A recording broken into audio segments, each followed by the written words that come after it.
NLP concept के बारे में बात करता है, उसे हम कहते हैं रिप्रेजेंटेशनल सिस्टम। तो क्या होता है कि हम अलग अलग रिप्रेजेंटेशनल सिस्टम के होते हैं। कुछ लोग विजुअल डोमिनेंट होते हैं, यानी उनके माइंड की दुनिया चित्रों में चलती है, विजुअल्स में चलती है, राइट? आम भाषा में अगर इसे समझेंगे तो कैसे समझेंगे?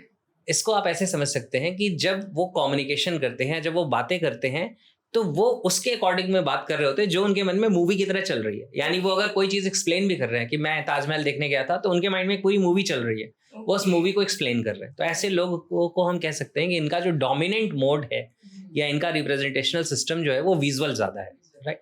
विजुअल ज्यादा है। ऐसा नहीं है कोई सिर्फ विजुअल होता है, सिर्फ ऑडिटरी होता है या सिर्फ काइनेस्थेटिक होता है। हर इंसान तीनों है, कोई एक डोमिनेंट होता है, राइट?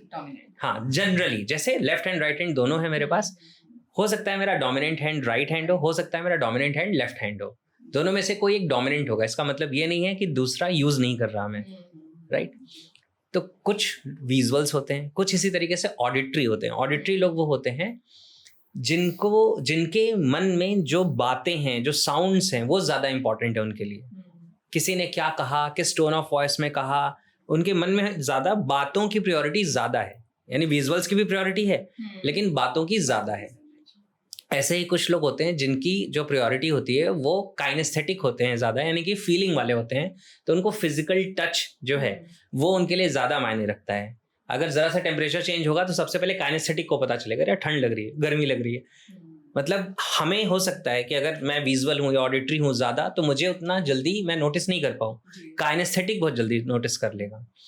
तो कई बार क्या होता है कि आप किसी पर्सन को कह रहे हैं कि आई लव यू, मैं आपसे बहुत प्यार करता हूँ, लेकिन अगर वो पर्सन ऑडिटरी है तो हो सकता है कि वो आपकी बात से कन्विंस्ड है,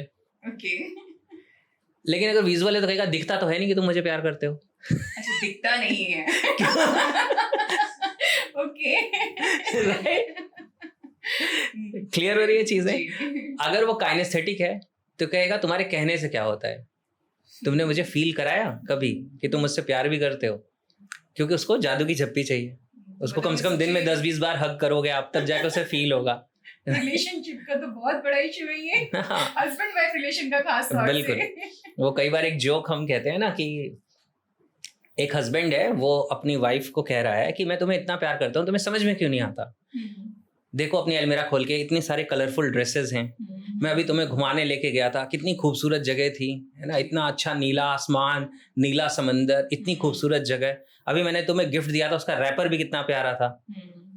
तो वाइफ कहती है रैपर खाया जाता है क्या? ये कलरफुल ड्रेसेस हैं तो उससे क्या कर लूं?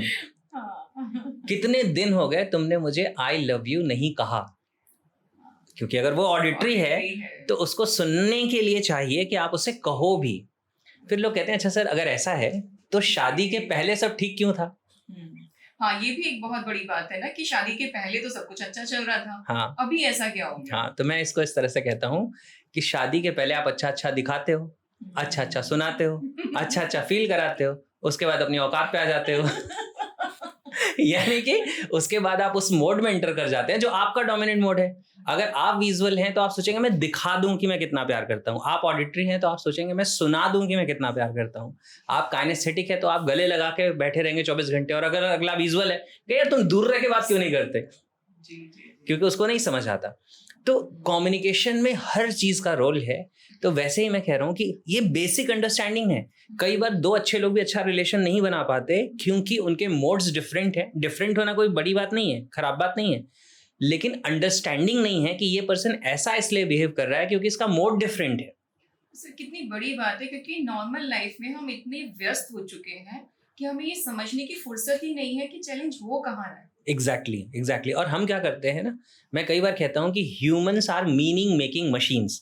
हम सब क्या करते हैं, बहुत जल्दीबाजी में रहते हैं किसी भी घटना को मतलब देने का। इसने मुझे इतने दिनों से आई लव यू नहीं कहा, ये मुझे प्यार नहीं करता, इसलिए ये मुझे घुमाने के लिए लेके नहीं गया, मतलब वो रूल्स बना देते हैं। तो मैं कई बार कहता हूँ कि are you in a relationship और you are in a business, जिसमें आप ट्रांजैक्शन पे डिपेंड कर रहे हो हमेशा कि ऐसा किया तो प्यार है, ऐसा किया तो प्यार नहीं है, राइट?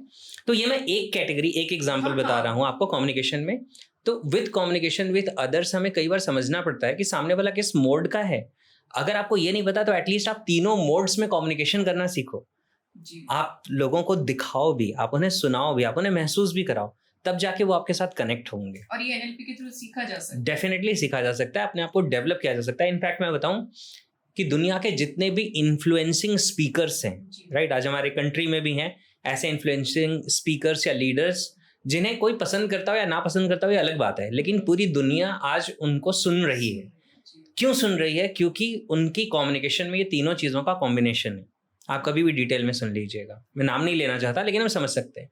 तो दुनिया के जितने भी लोग हैं जो बहुत बड़े कम्युनिकेटर हुए हैं, वो सब इस लैंग्वेज को ज़रूर मास्टर करते हैं, डेवलप करते हैं कि वो एक ऐसी लैंग्वेज में बात कर सकें जिसमें विजुअल, ऑडिटरी, काइनेस्थेटिक तीनों तरह के लोग इंगेज हो सकें।